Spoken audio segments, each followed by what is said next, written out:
Hi viewers, you are listening the Alpha King's Untold Stories, romantic audiobooks that will make your heart race, and you will enjoy it a lot. Don't forget to subscribe for more enchanting love tales. Chapter 1: The Gathering and the Glance. She was not merely overlooked, she was erased. Before the assembled might of 5 kingdoms, under the cold, judging gaze of hundreds, she was made invisible. And yet, it was in that crushing moment of anonymity that fate decided to strike. The grand solstice gathering was a spectacle of power and prestige, a sea of silks, polished leather, and gleaming jewels that flooded the great stone hall of the Stoneclaw Kingdom. For the Alphas and their proud packs, it was a stage. For Ilara of the forgotten Frostfang pack, huddled in a shadow-draped alcove, it was a trial.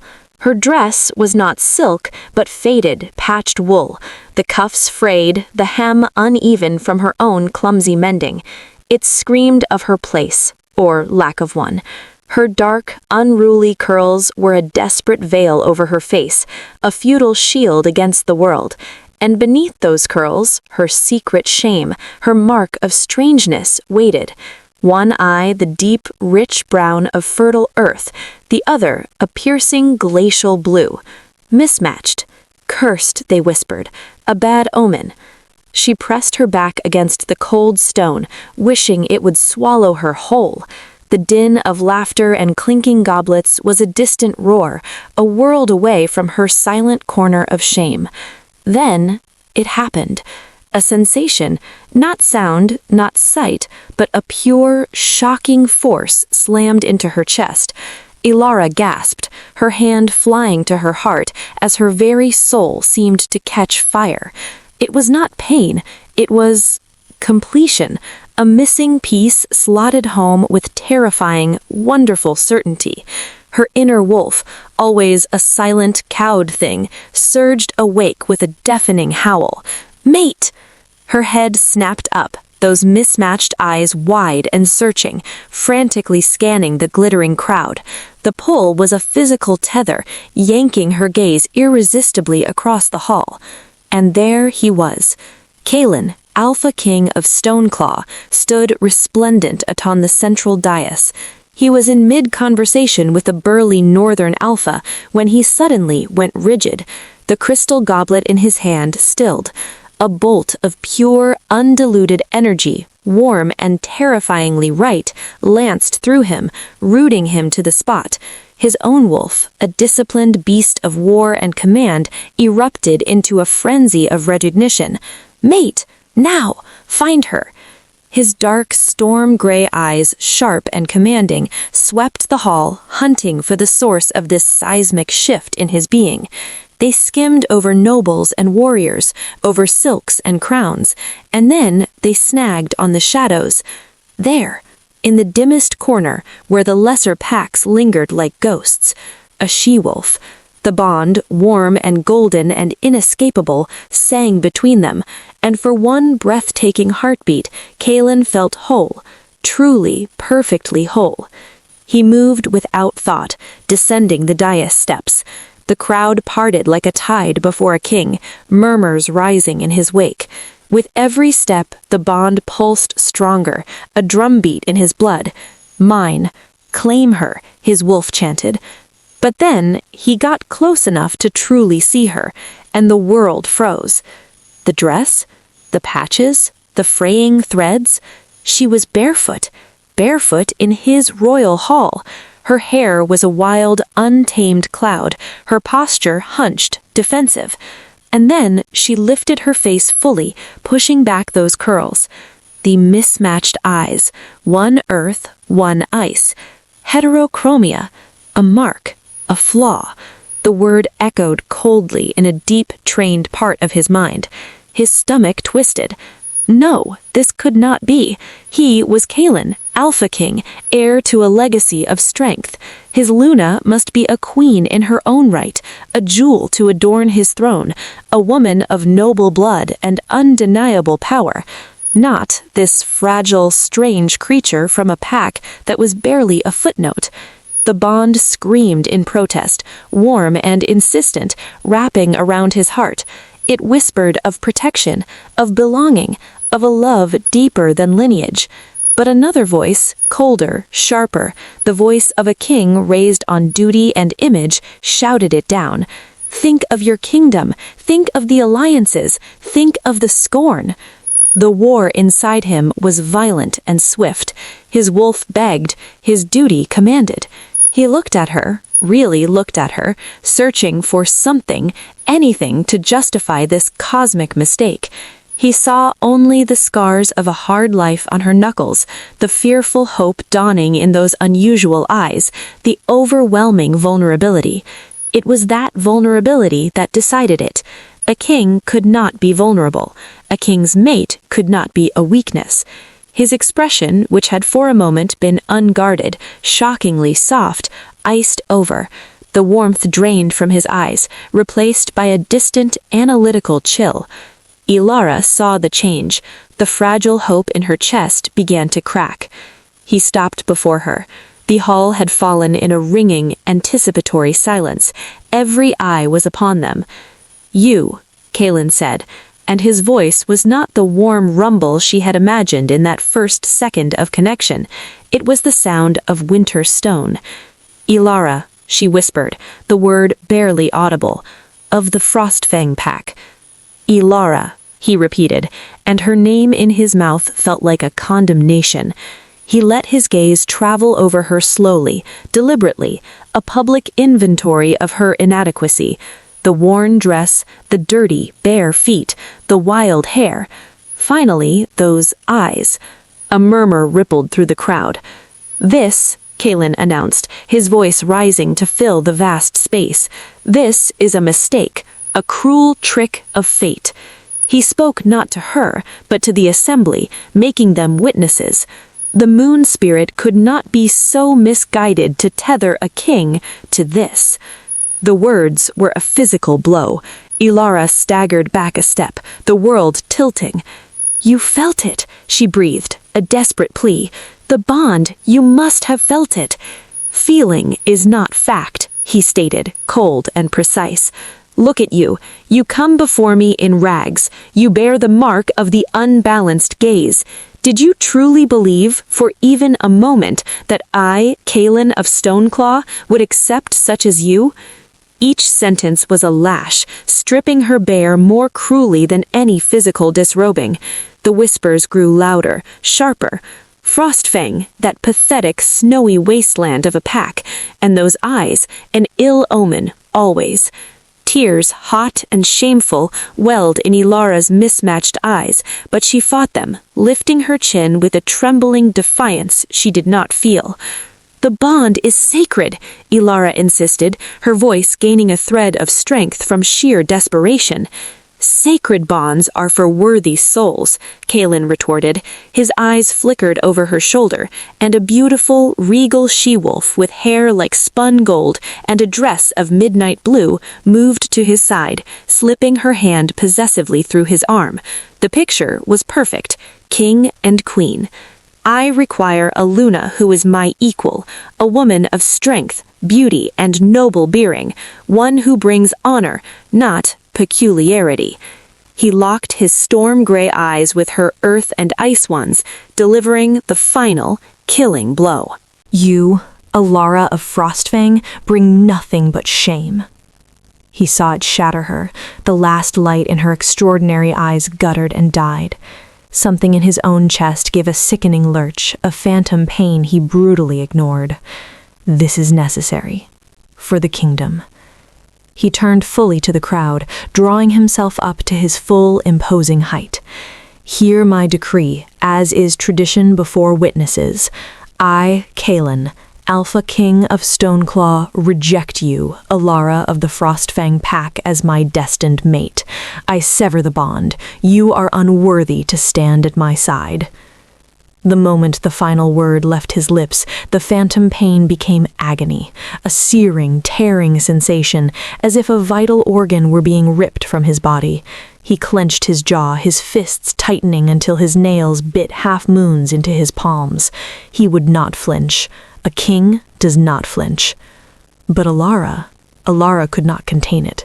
A raw, guttural cry tore from her throat, a sound of pure, soul-deep anguish. She crumpled to the cold stone floor, folding in on herself as the pain of the severed bond ravaged her from the inside out. It was a public unraveling, a spectacle of utter devastation. Kalen watched, his face a mask of stone. "Remove her," he commanded, his voice rough. "She disrupts the gathering." As an older she-wolf helped a sobbing, broken Alara to her feet and led her away, her limp form disappearing into the darkness of a side passage, Kalen felt a cold, hollow victory. It was done. He had chosen his kingdom. So why did the echoing silence where the bond had been feel so much like a tomb? And why, as he accepted the congratulations of his advisors on his wise, hard choice, could he not erase the image of those two lost, beautiful eyes, one earth, one ice, filled not with hatred, but with a betrayal so profound it would haunt him long into the lonely nights to come? The game was set. The first move, a brutal rejection, was complete. But the board was larger than he knew, and other players were already moving in the shadows. Chapter 2. The Flight and the Fall. The cold stone of the corridor wall was the only thing holding her up. Her body trembled violently, racked by aftershocks of agony that were more than physical. It felt as if her very spirit had been flayed, leaving raw, screaming nerves exposed to the frigid air. The kindly elder from a minor pack who had guided her out now hovered, her face etched with pity. "Child, I am so sorry.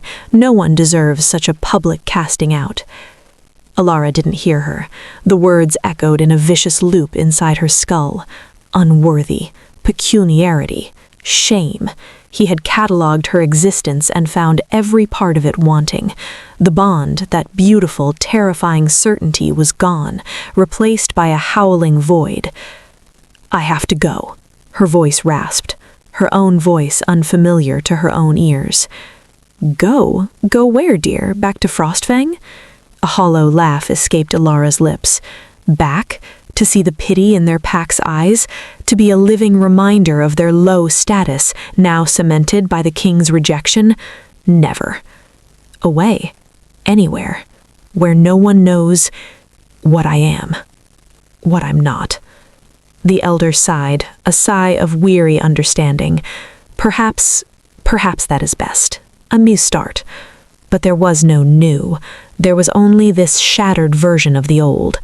Pushing herself upright, she stumbled away from the light and noise of the gathering, drawn into the consuming darkness of the castle's lower passages. She moved like a ghost through servant halls and out into the biting night.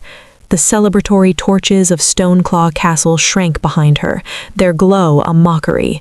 The forest ahead was a wall of black, and she ran straight into it. Branches tore at her patched dress and scratched her bare arms. Roots rose to trip her bleeding feet. She ran without direction, driven only by the primal need to put distance between herself and the source of her destruction.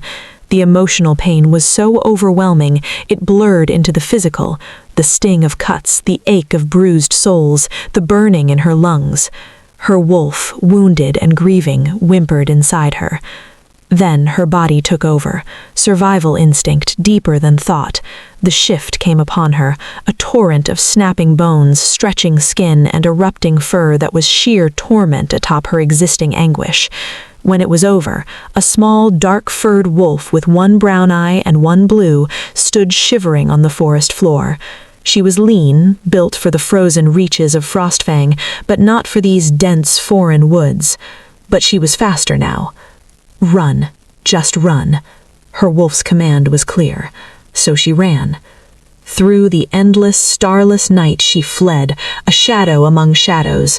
She crossed icy streams that stole her breath, scrambled up rocky slopes that tore her pads, and pushed through thorny thickets that snagged her fur. She ran until her legs trembled with exhaustion, until the scent of Stoneclaw pine was replaced by unfamiliar damp earth and strange flowers.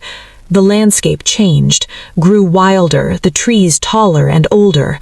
She had no idea what kingdom she was in, only that she was beyond the reach of his domain. As dawn painted the sky in bruised purples and pinks, her strength finally gave out. Staggering to the massive, gnarled roots of an ancient oak, she curled into a tight ball, tucking her nose under her bloodied tail. Just a moment's rest. Just one. Her eyes, still hauntingly mismatched even in wolf form, slid shut.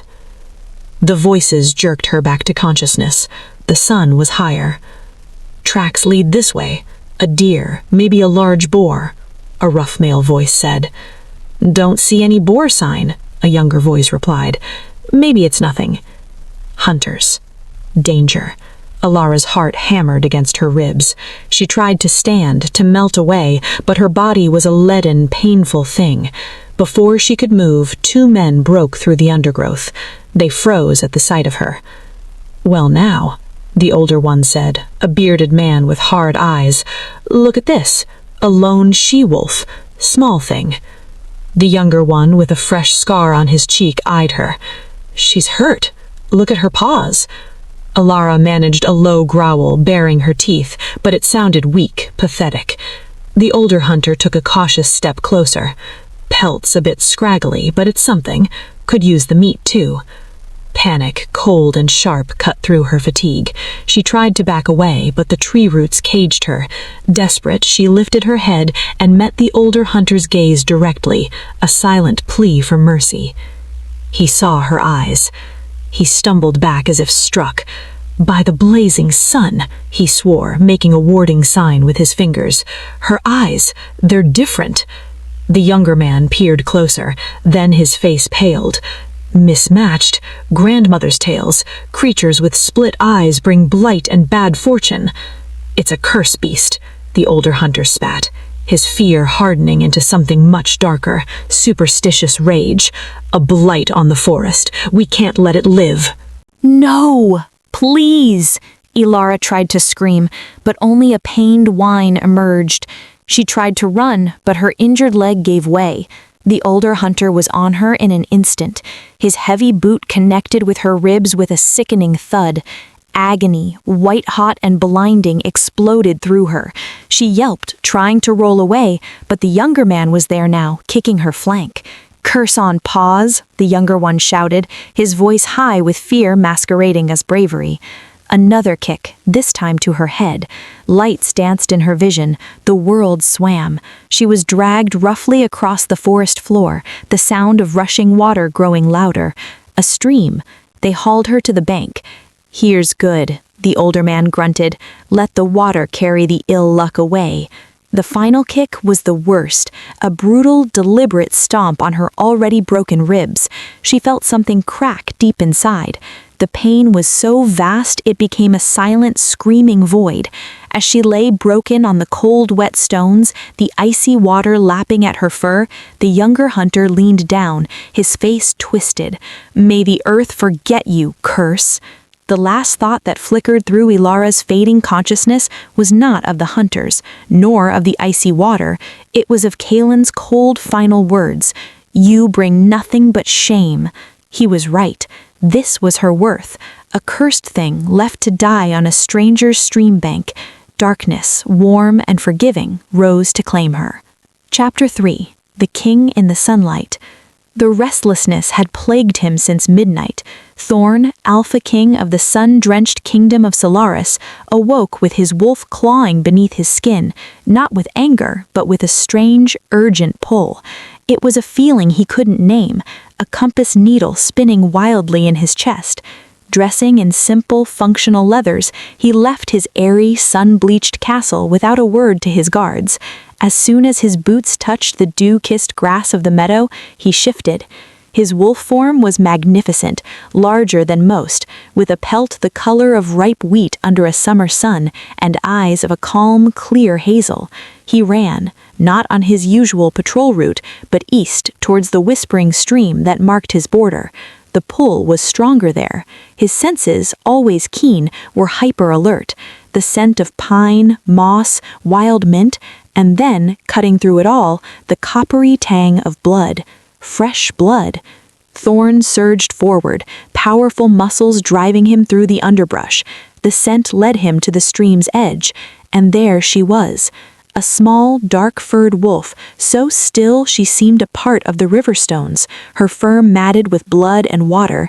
His heart, for reasons he could not fathom, gave a painful squeeze. He shifted back to human form in a fluid motion, dropping to his knees beside her. His hands, calloused from sword and scepter, hovered over her battered form with unexpected gentleness. She was breathing, shallow, rattling breaths that were a miracle in themselves. "Who did this to you?" he murmured, a cold fury kindling in his gut. But first, life. Gently, so gently, he slid his hands beneath her small, broken body. She was so light. As he adjusted her, her head lolled, and her eyes, closed in pain, fluttered open for a single breathtaking second. One eye, a deep, soulful brown, the other a startling, vivid blue, heterochromia. Instead of revulsion, a powerful, protective wave crashed over him. Extraordinary, was his first clear thought. His wolf rumbled in firm agreement. Protect, save. Cradling her against the warmth of his chest, Thorn rose and began to run back towards Solaris Castle. His strides were long and swift, yet he moved with a care he usually reserved for priceless artifacts, minimizing every jolt. "Hold on," he whispered into her damp fur, a command and a plea. "Just hold on." The Solaris guards at the gate snapped to attention, their eyes widening at the sight of their golden king holding a bloody, unconscious wolf. "Summon healer Althea to the West Wing recovery room, now," Thorn commanded, not breaking his stride. The castle, bathed in morning light, was a contrast of warm sandstone and colorful tapestries. Servants scurried out of his way, their whispers trailing behind him. In the recovery wing, the healer was already waiting, her kind face grim. "By the sun's mercy," healer Althea breathed, her skilled hands already moving to assess the injuries as Thorn laid the wolf on a clean, sunlit bed. What manner of brute? "Found her at the eastern stream, beaten, left for dead. Can you save her?" Althea worked in silence for a long moment, probing the broken ribs, examining the fractured leg, cleaning a deep gash on the head. "She is clinging fiercely to life," she said finally. "The ribs are bad, the leg will need setting, the risk of infection is high, but yes, Alphaking, there is a chance. I will need to work." Thorn gave a single sharp nod. "Do whatever you must, spare no resource." He lingered for a moment, his hazel eyes fixed on the small, dark form. His wolf bristled at the idea of leaving. "I will call you," Althea promised softly, sensing his turmoil. He forced himself to leave, stationing himself just outside the door, his broad shoulders leaning against the sun-warmed wall. Why did this stranger's fate feel so inextricably tied to his own? Hours passed. Finally, the door opened, and Althea emerged, looking weary but satisfied. She is stable, the leg is set, the worst wounds are cleansed and stitched. She sleeps now, a healing sleep. The next few days are critical, she will need constant care. A relief so profound it weakened his knees, washed through him. See that she has it, anything she needs. "Thorn," Althea said gently, using his name as she had since his childhood. "Who is she?" He looked back into the room where the small wolf slept. "I do not know," he said, and his voice held a note of wonder, "but I intend to find out." Chapter 4. The Awakening. 3 days. Thorn visited the recovery room each morning and evening, standing in silence by the bed, watching the steady, shallow rise and fall of the wolf's chest. On the 4th morning, as the first rays of sun streamed into the room, he sensed a change in the air before he saw it. The wolf was gone. In its place lay a young woman. He halted in the doorway. The healer had warned him the shift might come as she healed, but the reality was startling. She was slight even in human form, her frame delicate under the simple linen shift Althea had provided. Dark, wild curls fanned across the white pillow like a midnight spill. Bruises in shades of violet and yellow bloomed across her pale skin, a stark map of her suffering. He approached slowly, drawn as if by a magnet, and then she stirred. Her lashes, dark against her cheeks, fluttered. She took a slow, deep breath, and her eyes opened. One deep earth brown, one glacial blue. Awake and aware, they were even more captivating. She blinked, confusion swirling in those extraordinary depths. Then her gaze focused on him. Fear. Instant, visceral fear flashed across her face. She tried to push herself back against the headboard, gasping as the movement pulled at her injured ribs. "Peace," Thorn said quickly, holding up his empty hands, his voice a low, soothing murmur. "You are safe. You are hurt. Please do not move." She froze, her body tense, those remarkable eyes studying him with the hypervigilance of a hunted creature. "Who?"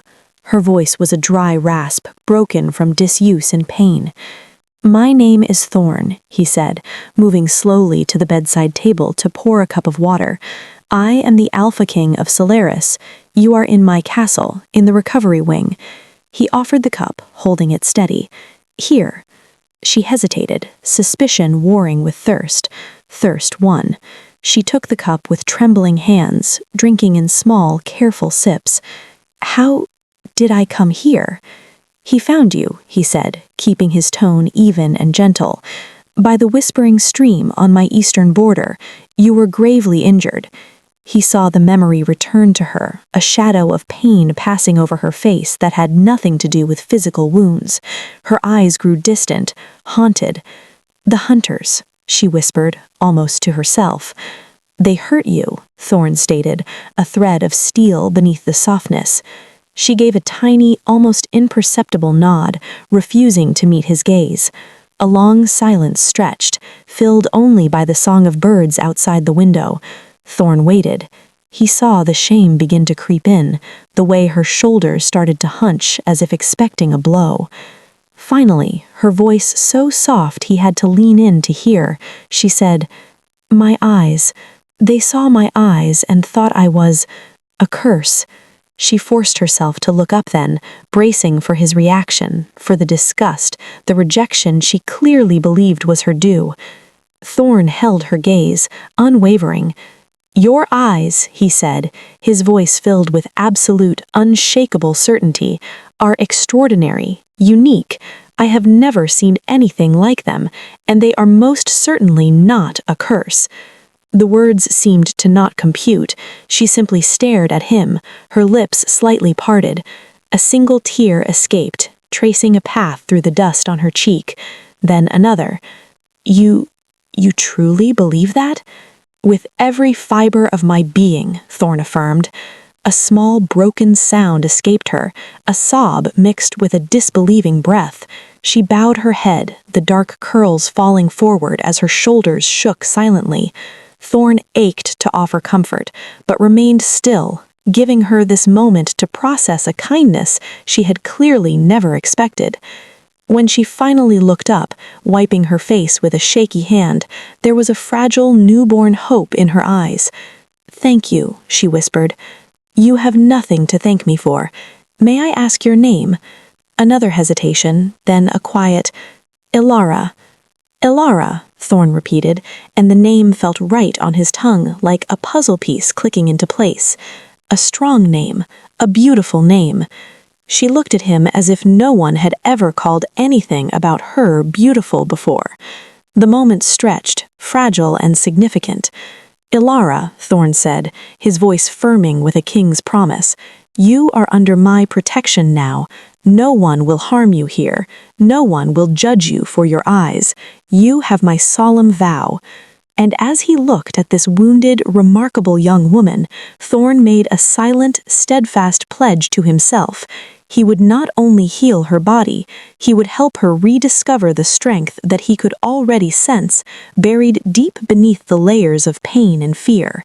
The game had just become infinitely more complex, and he had found a player whose worth the blind king of Stoneclaw could never have fathomed. Chapter 5. The Offer and the Foundation. The days in Solaris blurred into a gentle, sun-drenched rhythm for Ilara. Under healer Althea's meticulous care, her broken bones knitted and her wounds faded to silver scars. King Thorn visited daily. At first, his visits were brief, respectful check-ins. He would bring sun-warmed peaches from the castle orchards, or a sprig of moon-bloom flowers that glowed softly at night. He spoke of simple things, the nesting habits of the golden hawks in the eastern cliffs, the late harvest festival, and the stubborn new colt in the royal stables. Safe, distant topics. Ilara, wrapped in a shell of silence and watchfulness, would answer in monosyllables, her mismatched eyes never quite meeting his for long.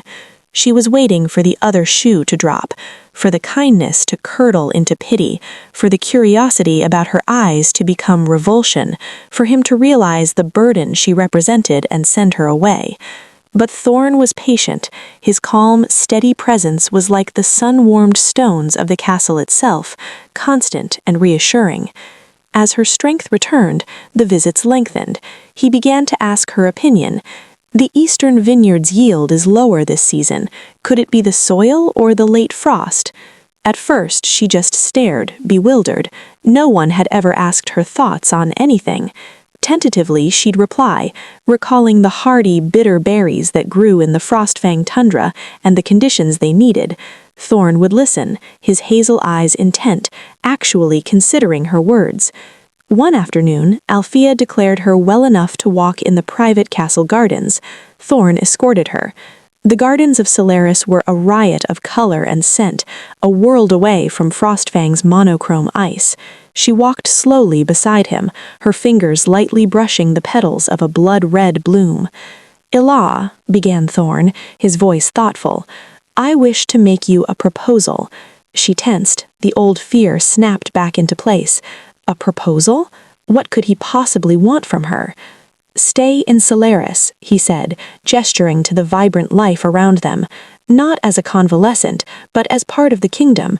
You need a haven to rebuild your strength, in all ways. And he paused, choosing his words with care, "I could benefit from your mind. I have seen your observations, your quiet intelligence. Solaris needs clear thinkers. You could assist with diplomatic correspondence, trade ledgers, the organization of the kingdom's affairs." Ilara was stunned. Valuable? The word felt foreign on her tongue. "You think I could be valuable?" "I know you could be," he said without a shred of doubt. "And in return, I offer you training, not just to regain your physical strength, but to never feel powerless again. Self-defense, strategy, history, whatever you wish to learn, so that no hunter, no king, no one can ever make you feel less than you are." The offer hung in the fragrant air between them. It was a lifeline, a path forward from the wreckage of her old life. It was also terrifying, to stay, to be seen, to have expectations. She studied his face, searching for hidden motives, for the trap. She found only sincere, unwavering certainty. Her gaze drifted from his kind eyes to the strong walls of the castle, to the sunlight dappling the path. For the first time since the gathering, she felt a flicker of something other than pain or fear. It was a tiny, fragile ember of possibility. She took a deep breath, the scent of jasmine and warm earth filling her lungs. "All right," she said, her voice firmer than it had been in months. "I accept." Thorn's smile was not the triumphant grin of a king securing a resource. It was a genuine, warm expression of relief and pleasure that reached his eyes and made them crinkle at the corners. "Then welcome, Ilara, to your new home." Chapter 6. The Forging. The transformation began the next day. Thorn was a demanding but infinitely patient teacher. They started at dawn in a secluded training yard. Ilara's body, though healed, was weak from months of hardship. The first time she tried to hold a basic defensive stance, her legs trembled violently. "Strength is not born, it is built," Thorn said, his voice calm. "Like a wall, one stone at a time. Again." And she tried again, and again. He taught her how to fall, how to roll, how to use an opponent's greater size and strength against them. The lessons were grueling. She would collapse onto the sun-warmed sand, muscles screaming, sweat stinging her eyes. But Thorn was always there, not with pity, but with a hand up and a quiet, "Good, your footwork was better that time." He also began her education in strategy. In his solar, surrounded by maps and scrolls, he would present her with hypothetical disputes between border villages or trade disagreements with neighboring kingdoms. The eastern village needs grain, the western village has a surplus but demands lumber in return. The northern pass is blocked by snow. What do you do?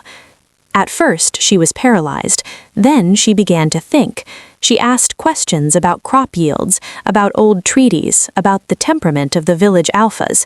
Thorn's eyes would light up as she pieced together solutions he hadn't considered. "You see the connections others miss," he told her one evening, his tone full of respect. "That is a gift." Months passed. The fragile, broken woman who had arrived began to vanish. In her place stood someone new. Her body, nourished by Solaris's bounty and hardened by relentless training, grew lean and strong. Muscle definition appeared on her arms and shoulders. She carried herself differently, her spine straight, her head held high. When she walked through the castle now, she did not hug the walls. She moved with a quiet, purposeful grace. And her eyes, she no longer hid them. When a new servant or guard stared, caught by the unusual brown and blue, she would meet their gaze directly, a small, confident smile on her lips. The stares of curiosity soon turned into nods of respect. She was Lady Alara, the king's trusted aide. One afternoon, during a particularly intense sparring session, everything clicked. Thorn came at her with a controlled offensive move he had taught her the week before. Instead of blocking, she feinted left, used his momentum, and swept his legs out from under him. Thorn, the mighty alpha king of Solaris, landed on his back in the sand with a soft thud. For a second, there was only the sound of their ragged breathing. Alara stood over him, her chest heaving, a smear of dirt on her cheek. A slow, incredulous smile spread across her face. "I did it," she breathed, the words full of wonder. Thorn lay still, looking up at her. The sun formed a halo around her dark curls. Her mismatched eyes blazed with triumph and life. Dirt-smudged and glorious, she was the most breathtaking thing he had ever seen. In that moment, the careful walls he had built around his heart crumbled to dust. The admiration, the protectiveness, the sheer joy he took in her presence coalesced into a single, undeniable truth. "Oh no," he thought, the realization a sweet, terrifying ache in his chest. "I am in love with her." It wasn't the frenzied, possessive pull of a mate bond. It was something deeper, quieter, and more profound. It was built on countless sunrises, on earned respect, on the sight of her courageously rebuilding herself stone by stone. He loved the sharpness of her mind, the dry humor she was beginning to show, the determined set of her jaw when she was learning something new. "Thorn?" Her voice pulled him back. "Are you all right?" She extended her hand, concern replacing triumph. He took her hand, her grip firm and capable now, and let her pull him to his feet. "I am perfect," he said, and he meant it. Even as his world tilted on his axis, it felt utterly right. Chapter 7. The Invitation and the Decision. The sealed scroll arrived by swift hawk, its parchment thick and expensive, stamped with the crest of a black wolf howling beneath a jagged mountain peak, the mark of Stoneclaw. Thorn read it in his study, the words settling in his gut like chips of ice. To Thorn, Alpha King of Solaris, you are cordially invited to the grand ascendance ball of the Stoneclaw Kingdom, to be held under the light of the next full moon. This joyous occasion will serve to formally present my chosen companion, Lady Seraphine, as the future Luna at my side. Your presence would honor our kingdom and fortify the bonds between our realms. With respect, Kalen, Alpha King of Stoneclaw. Thorn read it twice. Stoneclaw, the kingdom Alara had fled in ruins, the home of the Alpha who had shattered her. He had never pressed her for the full story, but he had pieced together enough from her nightmares, from the fleeting shadows in her eyes at the mention of gatherings or mates. He was still holding the scroll, a frown etching his brow, when Alara entered with a report on the grain stores. She moved with her new confidence, but froze when she saw the crest in his hand. "Stoneclaw," she said, flatly. It was not a question. Thorn looked up, watching the color drain from her face, then return in 2 bright spots of red on her cheeks. "An invitation to their Ascendance Ball. Kalen is presenting his chosen Luna." She saw her jaw tighten. The old instinctive curl of her shoulders began, but then she stopped it, forcing her posture to remain straight. She placed the grain report on his desk with deliberate calm. "And will you go?" she asked, the words small. "I was considering a polite refusal," Thorn admitted, "given its history for you. I have no wish to cause you distress." Alara was silent for a long moment. She walked to the window, looking out over the sunlit meadows of Solaris, her back to him. When she turned, her mismatched eyes held a fire he had never seen before, a clean, sharp, burning resolute. "I want to go," she stated. Thorn blinked. "Alara, you do not have to prove—" "I know," she interrupted, her voice steady and clear. "I do not have to prove anything to you or to myself anymore, but I want to." She took a step toward him. "For months I have rebuilt myself here, in the sunlight. I have become strong. I have learned my worth. Now," she lifted her chin, that defiant, beautiful gesture. "Now I want them to see it. I want to walk into that hall not as a ghost from the shadows, but as a woman of substance. I want Kalen to look at me and understand the magnitude of his error." Her words hung in the room, charged with a potent mix of pain and power.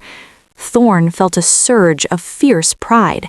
This was not the broken soul he had rescued. This was a queen in the making, claiming her own narrative.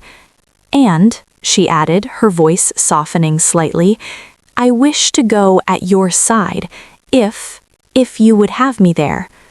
Thorn crossed the room in 2 strides. He took her hands, not as a king to an aide, but as an equal to an equal. "Alara," he said, his voice thick with emotion, "the honor would be entirely mine." A brilliant, determined smile transformed her face. "Then let us show the kingdom of Stoneclaw," she whispered, "that they discarded a diamond, mistaking it for coal." The decision was made. The pieces were now in motion for a return that would shake the very foundations of a kingdom. The shadows of the past were reaching for them, but this time Alara would not be facing them alone. Chapter 8. The Return. The journey to Stoneclaw was a silent pilgrimage through changing landscapes. The golden, open fields of Solaris gave way to dense, brooding forests, and finally to the stark granite mountains of Stoneclaw. Alara sat by the carriage window, her posture regally straight, her hands folded calmly in her lap.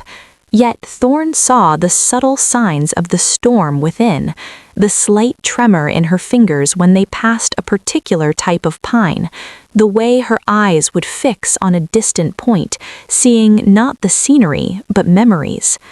The night before their arrival, at a lantern-lit inn, she finally spoke of it. The words came softly, as if pulled from a deep, locked vault. "It happened at the solstice gathering. The bond, it was like being struck by lightning and warmed by sunlight all at once.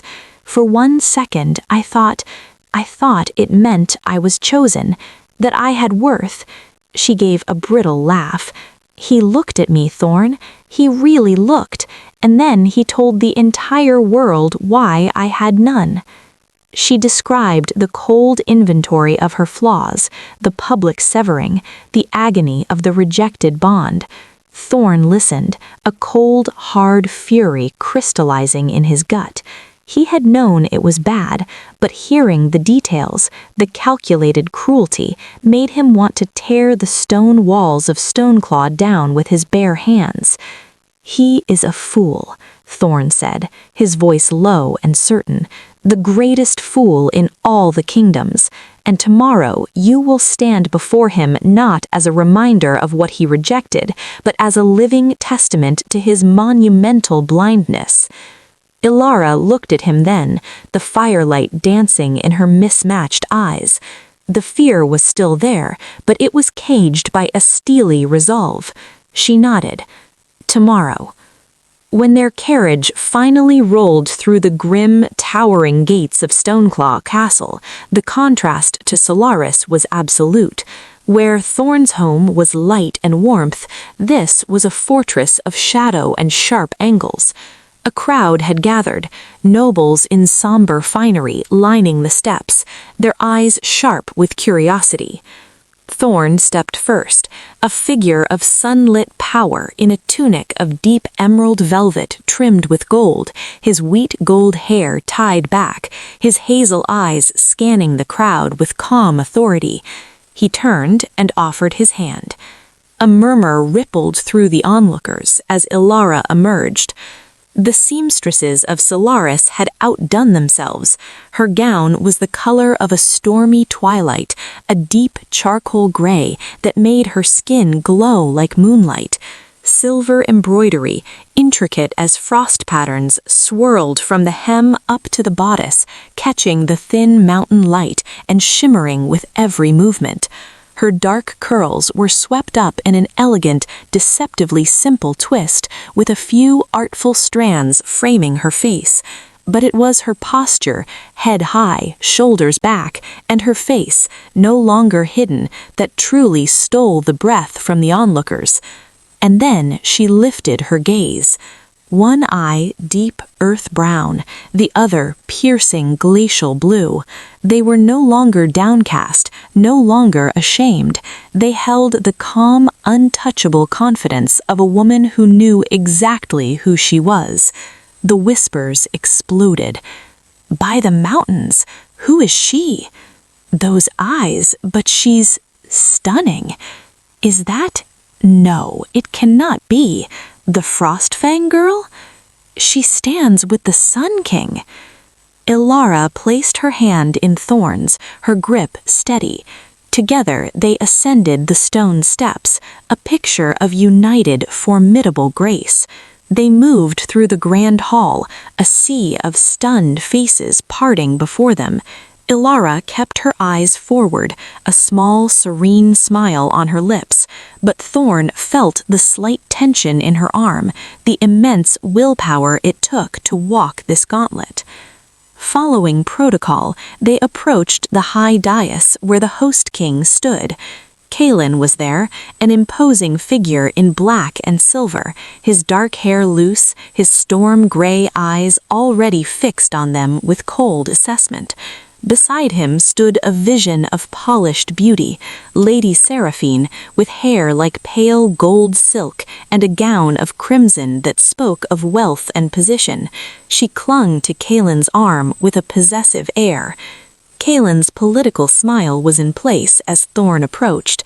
"Thorn of Solaris," he said, his voice a deep, cultured baritone. He extended his hand. "Your presence brings honor to Stoneclaw. We are pleased you could journey so far." "The honor is mine, Alphaking," Thorn replied, his grip firm, his tone perfectly diplomatic. Then Kaelin's gaze shifted to Thorn's companion. The polite mask shattered. His eyes widened, his breath hitched audibly. The color drained from his face, leaving his aristocratic features stark with shock. The hand holding Thorn's went rigid. For a long, terrible second, the mighty Alpha King of Stoneclaw looked utterly, completely unmanned. "Ilara?" The name escaped him, a disbelieving whisper that somehow carried in the sudden hush. Ilara met his stunned gaze with impeccable, icy courtesy. She inclined her head a fraction of an inch. "Kaelin," she acknowledged, her voice clear and cool as a mountain stream. "Congratulations on your upcoming union. May it bring prosperity to your kingdom." Her politeness was a weapon, more devastating than any scream. It stated plainly, You are nothing to me, a minor king at a minor event. Kaelin flinched as if struck. Lady Seraphine's grip on his arm tightened, her beautiful face flushing with confusion and dawning outrage. Kaelin? She hissed. But Kaelin was staring at Ilara, truly seeing her for the first time. The rags were gone, replaced by regal twilight silk. The hunched posture was now a queen's carriage. The wild hair was tamed to elegance, and those cursed, extraordinary eyes held not fear, but a quiet, unconquerable power.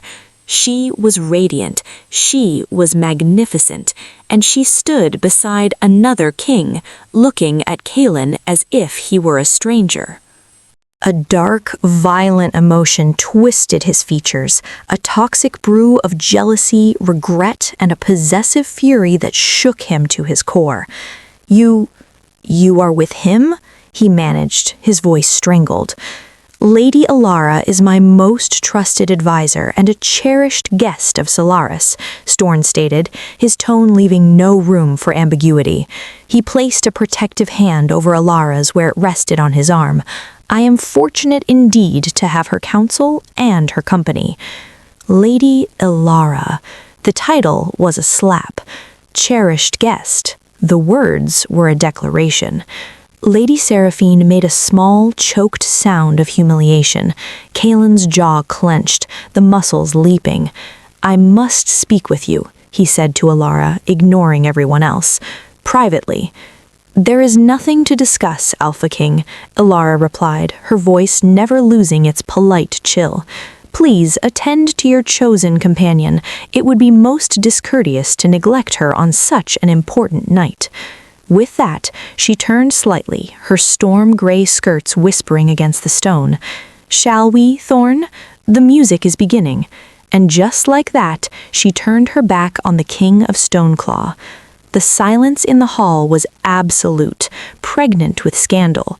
Thorn, hiding a surge of fierce, proud delight, escorted her away, leaving Kaelin standing frozen on his dais, his future Luna seething beside him, and his entire court witnessing his utter and complete defeat in the first silent battle of the evening.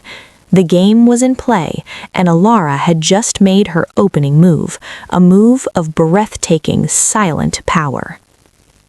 Chapter 9. The Dance of Shadows. The whispers in the hall swelled to a roaring tide as Thorn guided Ilara away from the shattered tableau on the dais. He could feel the weight of hundreds of stares, a mixture of shock, gleeful malice, and stunned admiration. Ilara's hand on his arm was steady, but her fingers were cold. "Breathe," he murmured, leaning close so only she could hear. "You are magnificent." She let out a slow, controlled breath, her serene mask never slipping. "I feel like I am made of glass," she whispered back, her eyes scanning the crowd without truly seeing them. "You are not glass," he said, his voice a firm anchor. "You are steel, tempered in fire, and you have already cut him deeper than any blade could." The musicians in the gallery, recovering from this stunning interruption, struck up a formal waltz. It was a stately, intricate dance of Stoneclaw, all sharp turns and precise footwork, a reflection of the kingdom itself.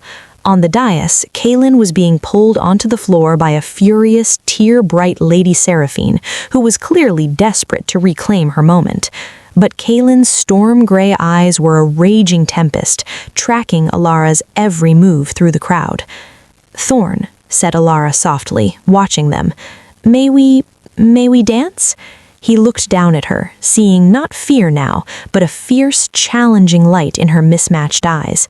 She was not hiding, she was advancing. "It would be my deepest pleasure," he said, and led her onto the floor. They joined the flowing patterns of the waltz. Where others moved with stiff formality, Thorn and Ilara moved as one. His lead was sure but gentle, and she followed with a natural grace that spoke of their months of shared work, of unspoken understanding. They were an island of calm synergy in a sea of tension. "You dance this dance beautifully," Thorn remarked, his hand a respectful, warm weight at her waist. "You taught me to be prepared for any battlefield," she replied, a ghost of a true smile touching her lips. "Even a ballroom." Across the room, Kalen moved with Seraphine, but his movements were wooden, his attention fractured. He was a king dancing with a ghost, and everyone could see it. Seraphine's face was a rigid mask of humiliation. As the music swelled to a crescendo, Kalen suddenly broke from his partner, leaving her stranded in the middle of the floor. He strode directly through the dancing couples, his gaze locked on Alara. The music faltered. Dancers stumbled to a halt. The entire hall watched, breathless, as he stopped before them. His chest heaved slightly. "A moment of your time, my lady," he said to Alara, his voice strained. He extended a hand, ignoring Thorn completely. "For old time's sake." Alara stopped dancing. She looked at his offered hand as if it were a venomous serpent. Then she lifted those extraordinary eyes to his face. The silence was deafening. "Oh," she said, her voice light, tinged with a polite, devastating confusion. "I am so sorry, Alphaking. I find I cannot." Kalen's brow furrowed. "Cannot? You were just dancing." "Well, yes," Alara sighed, the picture of regretful apology. "It's the most peculiar ailment, you see. My feet develop a sudden, profound reluctance, a kind of paralysis, really. It comes on without warning, but it seems only at the most inconvenient times." She glanced meaningfully at his hand, then back to his eyes, her expression all innocent bewilderment. A choked sound, half laugh, half cough, escaped Thorn. He disguised it poorly, turning it into a cough he covered with his fist. Around them, a wave of muffled snickers and gasps rippled through the nobility. Lady Seraphine, watching from the edge of the floor, looked ready to combust. Kalen's face flushed a dark, mottled red. He had been prepared for anger, for tears, for cold disdain. He was utterly defenseless against this, against being publicly, exquisitely mocked. The she-wolf he had dismissed as a mute, shameful creature was now wielding wit as a razor-sharp sword. "Alara, please," he ground out, dropping his voice, a desperate plea beneath the anger. "This is not a game." "No," she agreed, her own voice dropping, losing its false lightness, becoming as cold and sharp as stone-claw granite. "It was never a game for me, Kalen. You broke it. Now, if you'll excuse us, my feet are feeling remarkably cooperative again with my current partner." She turned her back on him once more, taking Thorn's arm. The crowd parted for them again, whispers now openly gleeful. Kalen stood alone in the center of the dance floor, the object of rampant gossip and derision, his fists clenched at his sides, his entire body vibrating with a fury so profound it was a tangible force in the room.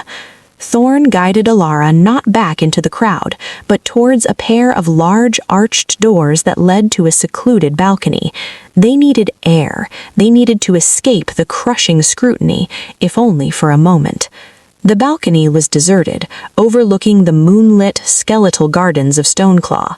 The cold mountain air was a shock, clean and biting after the hall's oppressive heat.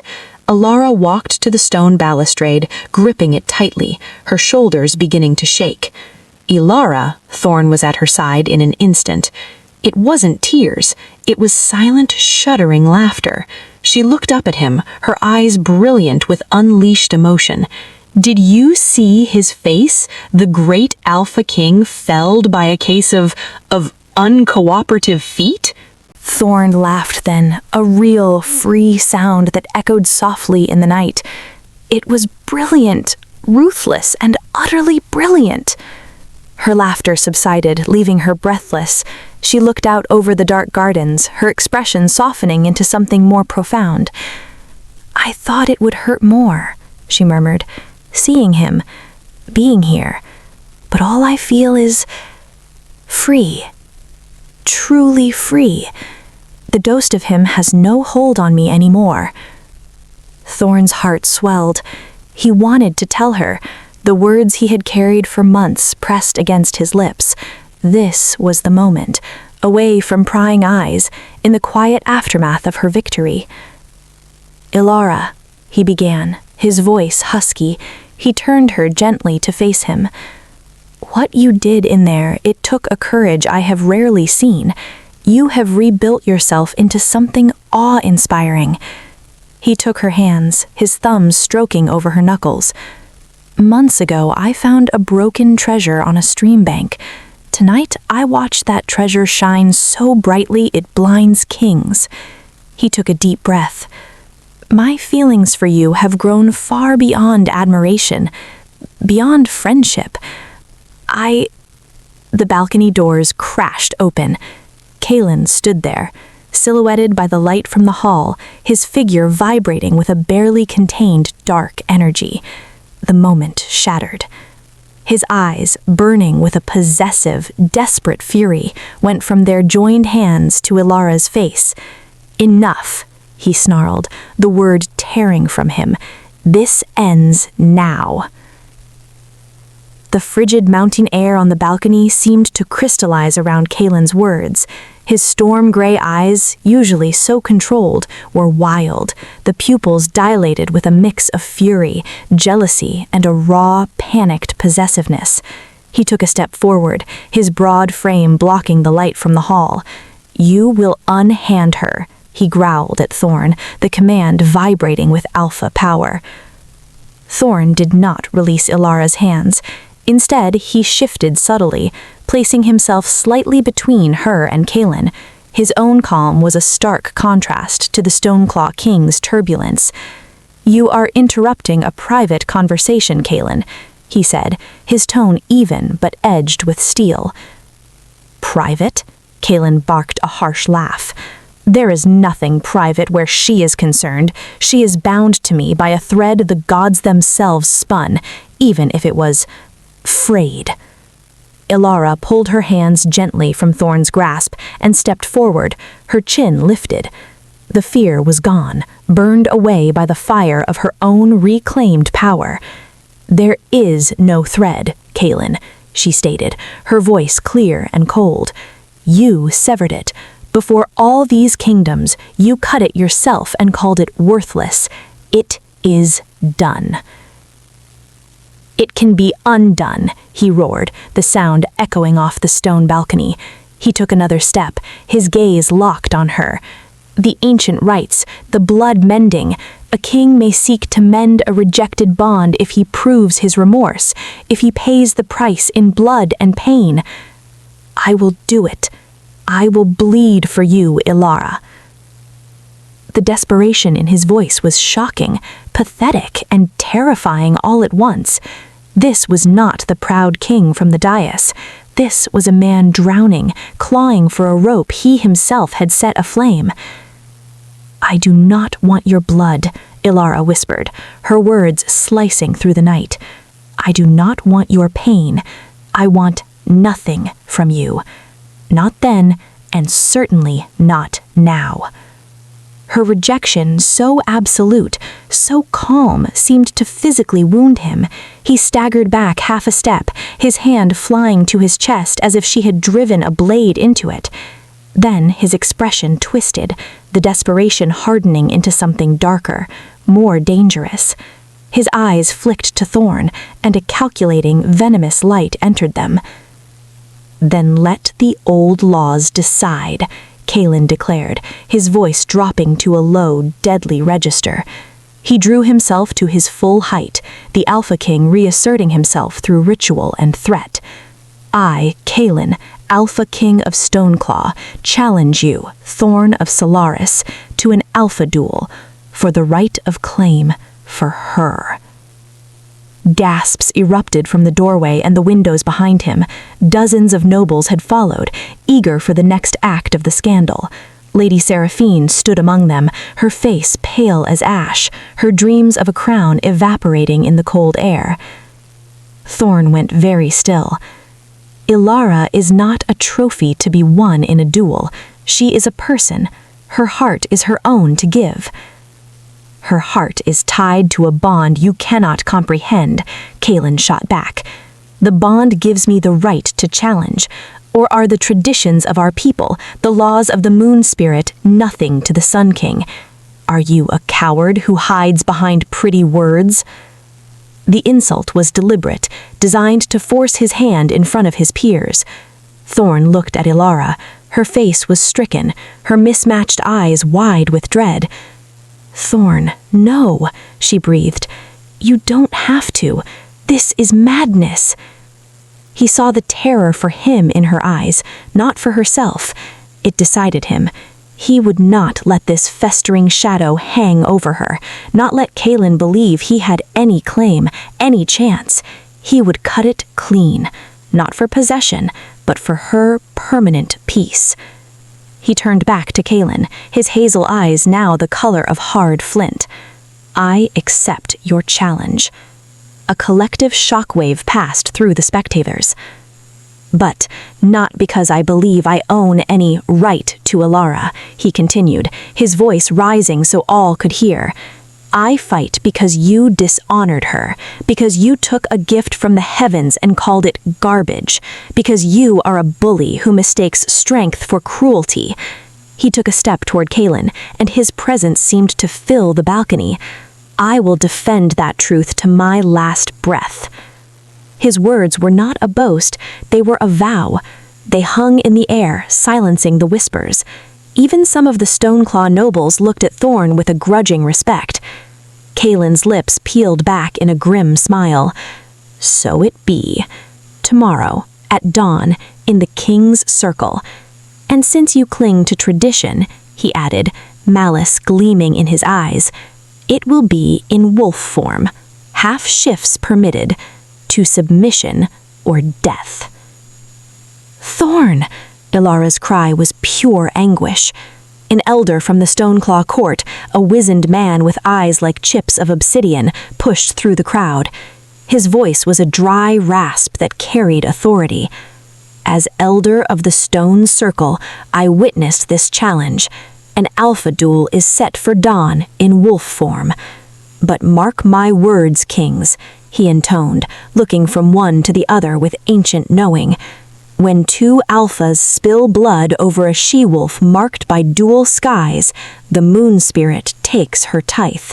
What is lost may not be what you expect to lose." The ominous prophecy sent a fresh chill through the onlookers. Thorn merely nodded. "At dawn." The crowd began to churn with frantic excitement. The ball was forgotten. A royal duel was infinitely more thrilling. Kaelin cast one last tormented look at Ilara, a look of furious possession and bitter regret, before turning on his heel and shoving his way back inside, his court scattering before him. When they were alone again, Ilara grasped Thorn's arm, her fingers digging into the velvet of his sleeve. "Why?" she begged, tears finally spilling over. "He's a monster in the ring. They say he has never fought a duel he did not win, and he shows no mercy. He'll kill you." Thorn took her face in his hands, his thumbs wiping away her tears. "Look at me," he said, softly, firmly. "I am not going to die tomorrow." "You cannot know that." "I know this," he said, his gaze holding hers, pouring all his certainty into her. "He fights for wounded pride. He fights to reclaim something he threw away. That is a brittle kind of strength. It shatters." He paused, his voice dropping to a whisper. "I fight for you, for your future, free of his shadow. That is a strength that does not break. Trust me." She searched his eyes, seeing the unwavering resolve there, the love he had almost spoken. Her trembling began to slow.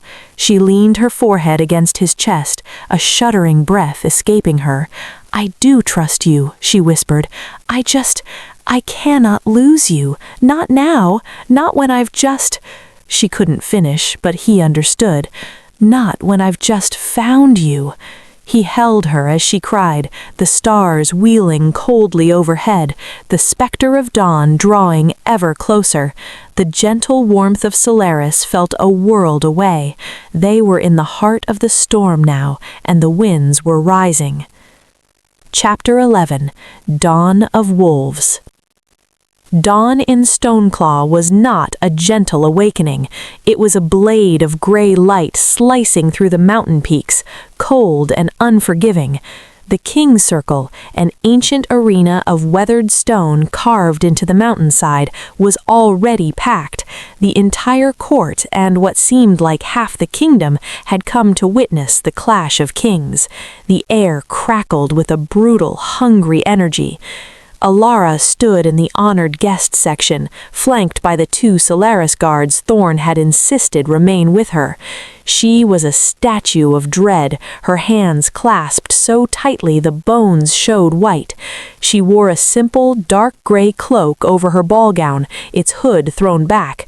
Her mismatched eyes were fixed on the empty circle below, wide and unblinking. A fanfare of raw, unadorned horns split the morning air. Kalen emerged first from the northern arch. He wore only dark leather breeches, his torso bare and already gleaming with oil against the chill. Muscles corded his frame, a tapestry of old scars telling stories of violence. His black hair was tied back severely, his storm-gray eyes scanning the crowd with a flat, predatory calm. This was his element. The whispers that rose for him were not cheers, but a low, fearful murmur of awe. They expected a show. He stepped into the center of the circle, rolling his shoulders, a beast readying for the hunt. Then, from the southern arch, Thorn appeared. He was similarly clad, but the contrast was profound. Where Kalen was darkness and sharp angles, Thorn was sunlight and solidity. His wheat gold hair was tied back, a few strands loose. His hazel eyes were clear, his expression not calm, but centered. He did not look at the baying crowd. His gaze found Alara in the stands, held it for a heartbeat, and he gave her a small, steady nod. "I am here. It will be well." The elder of the stone circle hobbled to the center, his voice carrying in the crystalline air. "By sun's rise and moon's memory, we gather to witness an alpha duel. The terms are set. By wolf form, half shifts permitted. Combat until one yields or the moon spirit claims a life. Kalen of Stoneclaw, do you affirm?" "I affirm." Kalen's voice was a gravelly rumble. "Thorn of Solaris, do you affirm?" "I affirm." Thorn's voice was quieter, but carried the same weight.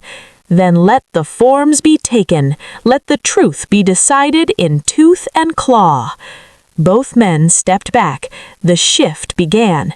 It was never pleasant to watch, but on alphas of this power, it was a terrifying spectacle. Bones realigned with sickening cracks, muscles bulged and re-knit, fur dark as a midnight forest for Kalen, gold as a summer field for Thorn, erupted from their skin. In moments, 2 enormous wolves stood facing each other across the stone circle. Kalen's wolf was a monster of shadow and sharp edges, with eyes like chips of frozen granite. Thorn's was large and still, a creature of majestic, powerful lines, his hazel eyes now the keen, intelligent eyes of a hunter king. The elder scurried to the edge. "Begin!" Kalen moved with explosive speed, a black arrow released from a bow. No feint, no testing, pure murderous intent aimed straight for Thorn's throat. The crowd roared. Thorn did not meet the charge. He flowed to the side, a golden ripple, his movement all fluid grace. Kalen's lethal jaws snapped shut on empty air. Before the black wolf could recover, Thorn pivoted and raked his claws down Kalen's flank, drawing first blood. A line of crimson appeared on the dark fur. The roar of the crowd hit a new pitch. Kalen snarled, spinning, his pride wounded. He charged again, more carefully this time, circling. Thorn mirrored him, his head low, every muscle coiled. Ilara's heart was a frantic bird in her throat. The black wolf feinted left, then lunged right, a clever, brutal move. Thorn saw it, but a fraction too late. He twisted, avoiding the killing bite, but Kaelin's teeth sank deep into the muscle of Thorn's golden shoulder. Ilara cried out, her hand flying to her mouth. Thorn didn't yelp. He moved with the pain, using Kaelin's grip as leverage, and slammed his own body into the black wolf's side, then tore his own flesh free in a spray of red. As Kaelin staggered from the impact, Thorn's jaws found his ear, crushing and tearing. A high-pitched yelp of pain echoed in the arena. They broke apart, both bleeding now. Thorn's shoulder was a ragged mess. Kaelin's ear hung limp. The fight had turned serious, visceral. Kaelin's attacks grew more furious, less controlled. Rage was seeping in, clouding the cold calculation. He was stronger, perhaps, and more brutal, but Thorn was a master of economy, of patience. He dodged, parried with claws, landed shallow, stinging bites, 1,000 bee stings to wear down the bear. Ilara watched, her tears drying cold on her cheeks, her entire being focused on the golden wolf. She saw the moment Thorn's strategy shifted from defense to controlled offense. He began using Kaelin's own weight and aggression against him. When Kaelin lunged, Thorn would drop and surge upward, battering the black wolf's exposed underbelly. When Kaelin tried to corner him, Thorn would explode forward in a short, powerful burst, breaking the line. Minutes stretched, brutal and bloody. Both combatants were panting heavily, their coats matted with dirt and blood. Thorn favored his injured leg. Kaelin's movements were becoming sluggish, his breathing ragged. The golden wolf's endurance, built under the long Solaris suns, was beginning to tell. Then Kaelin made his mistake. Exhaustion and fury made him sloppy. He launched a final, desperate, all-or-nothing charge, his jaws gaping wide for a killing blow to the neck. Thorn did not dodge. He dropped low, impossibly low, letting the black wolf pass over him. As Kaelin's belly was exposed above him, Thorn surged upward with all his remaining strength, his powerful jaws not aiming for the soft belly, but latching onto the side of Kaelin's throat, just below the jaw. It was not a killing grip, it was a grip of absolute control. His teeth pressed against the great artery, a silent, deadly promise. Kaelin froze. He struggled, thrashing, but Thorn held him, immovable as a mountain root. The message was clear. I could end you, now. The arena fell into a silence so complete, Ilara could hear her own blood pounding in her ears. The black wolf's struggles weakened, then ceased. Slowly, reluctantly, Kaelin exposed the vulnerable line of his throat, the ultimate sign of submission. Thorn held the grip for 3 long heartbeats, then released. He stepped back, breathing heavily, blood dripping from his muzzle and his wounded shoulder. He stood over the defeated king. The elder hurried forward, his voice trembling with awe. Submission! The duel is ended! Thorn of Solaris is victorious! The sound that erupted was chaos, cheers from Solaris guards and some neutral onlookers, cries of dismay from Stoneclaw loyalists, a deafening wave of pure shock. But Ilara heard none of it. She was already scrambling down the stone steps, her cloak flying behind her, the guards hard-pressed to keep up. Thorn shifted back, collapsing to his knees as the adrenaline left him, his body a map of lacerations and deep bruises. Ilara fell to her knees beside him, her hands hovering over his injuries. "Thorn, your shoulder!" "It's superficial," he managed, though his face was pale. He looked up at her, his hazel eyes searching hers. "It's over." Across the circle, Kalen shifted back. He did not rise. He remained on his knees, head bowed, blood streaming from his torn ear and numerous gashes. He was not looking at his wounds. He was staring at Alara, at the way her hands fluttered over Thorn with a tenderness he had never seen, at the devastation and love written plainly on her face as she looked at the Sun King. In that moment, Kalen understood the full measure of his loss. It was not the duel, it was not the throne, it was her heart, her loyalty, her light, all given to another, and he had been the one to push her into that other's arms. The elder's prophecy echoed in his mind. What is lost may not be what you expect to lose. He had thought he was fighting to reclaim a mate. He had lost, forever, the chance to be a man worthy of one. As healers rushed onto the field, some to Thorn, some to him, Kalen finally looked away, the fight draining from him completely, leaving behind a hollow shell of a king. The true price had been extracted, and it had nothing to do with blood on the stones. Chapter 12. The Truth Spoken. The healer's wing of Stoneclaw Castle was a grim, sterile place of stone and shadow, a stark contrast to the sunlit recovery room in Solaris. Alara refused to leave Thorn's side. She sat by his cot, holding his uninjured hand, watching as the Stoneclaw healer, a stern, efficient woman, cleaned, stitched, and bandaged his wounds. Thorn bore it in silence, his jaw tight, his hazel eyes fixed on Alara's face, as if drawing strength from it. When the last bandage was tied, and the healer finally stepped back, pronouncing him stable but in need of profound rest, the woman looked between them with a hint of sympathy. The flesh will heal, Sun King. The shoulder was deep but clean. The rest is bruising and exhaustion. Sleep is the best tonic now. Thank you, Thorn said, his voice hoarse. The healer nodded and left, closing the heavy door behind her. The silence in the small room was sudden and thick. The distant roar of the dispersing crowd was a muffled echo. Alara's composure, held by sheer will through the duel and the aftermath, fractured.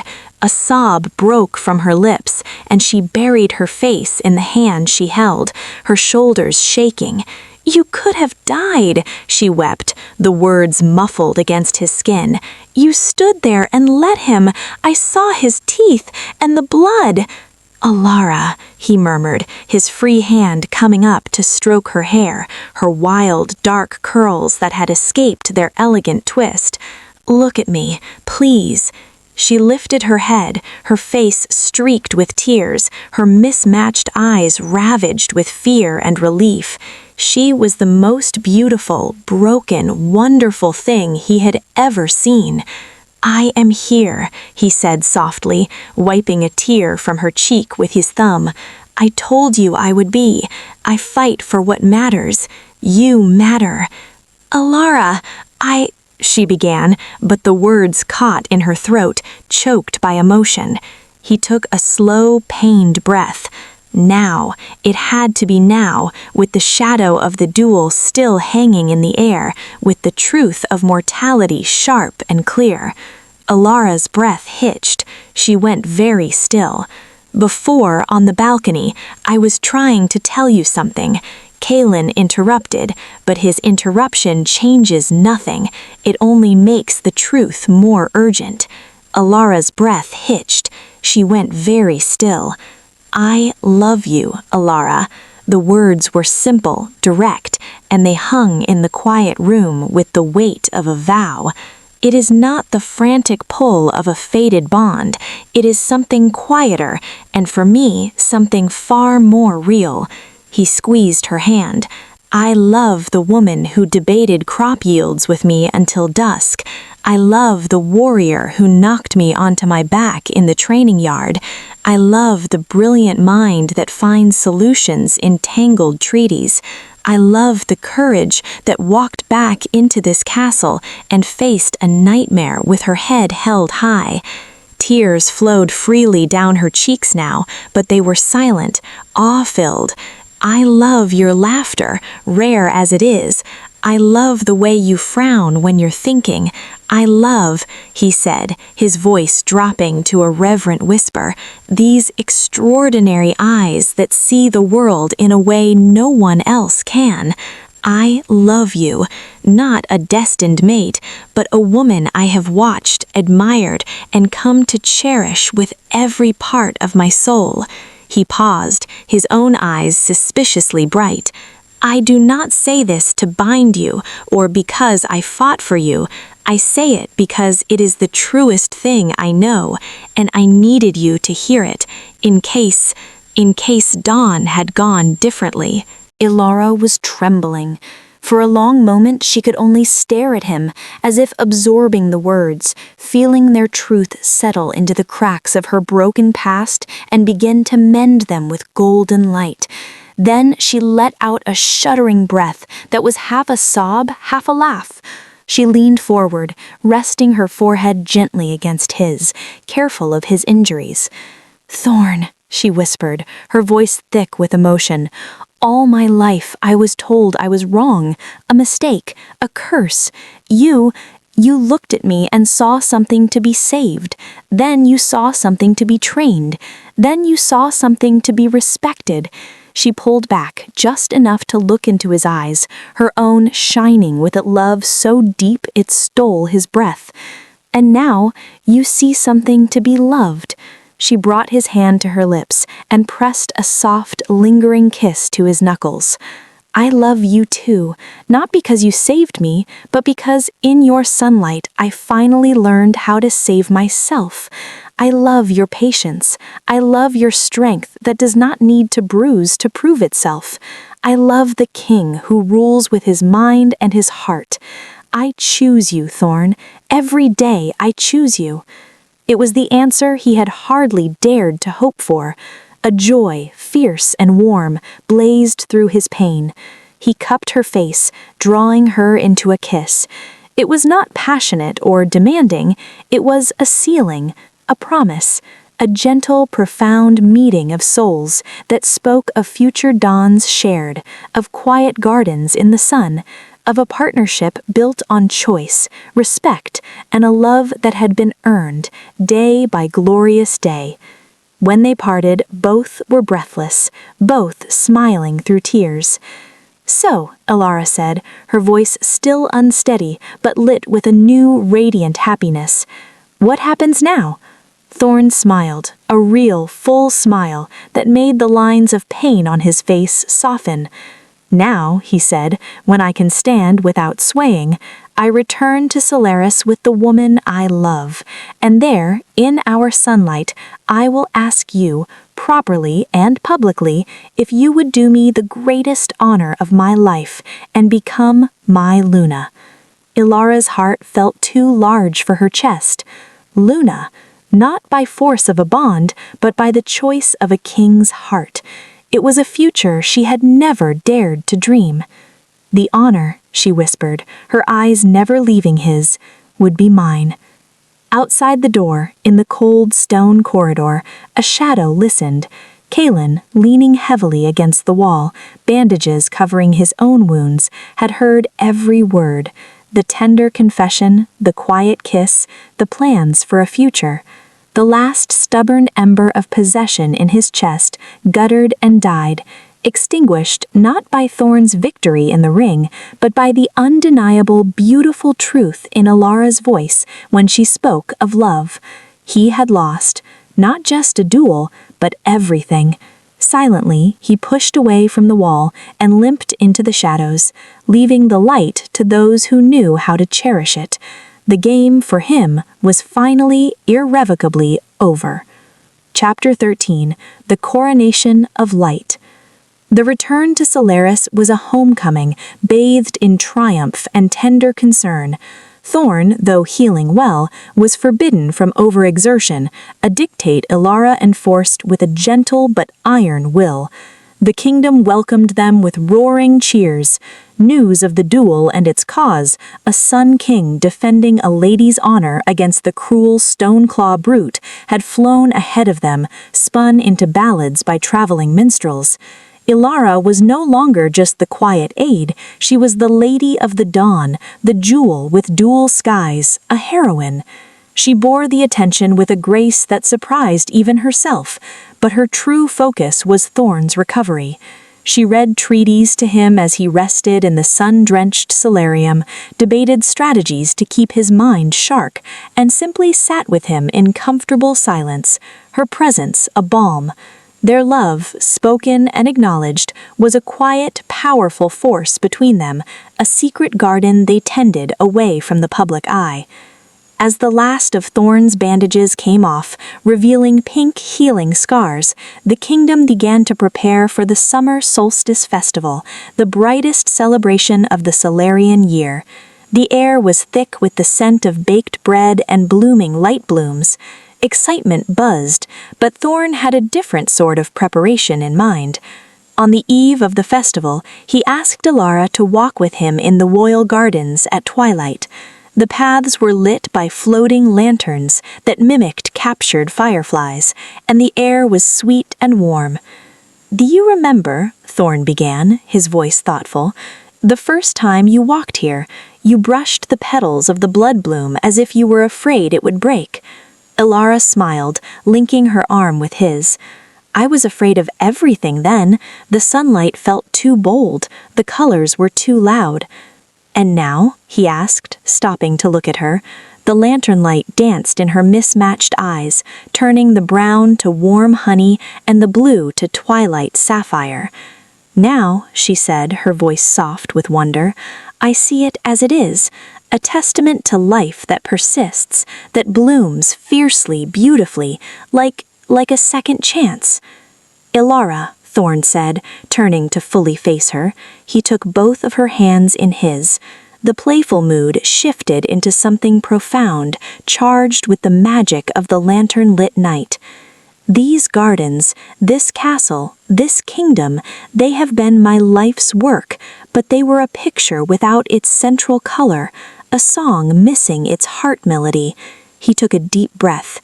"You are that color. You are that melody. With you, everything is brighter, truer, more complete." He released one of her hands and reached into a hidden pocket of his tunic. When his fingers emerged, they were not a simple ring, but a delicate, breathtaking necklace. The chain was fine, woven silver, and suspended from it were two gems, cut to brilliant perfection, one a rich, warm amber, the other a cool, clear moonstone. They rested side by side, capturing the very essence of her eyes. Ilara gasped, her free hand flying to her lips.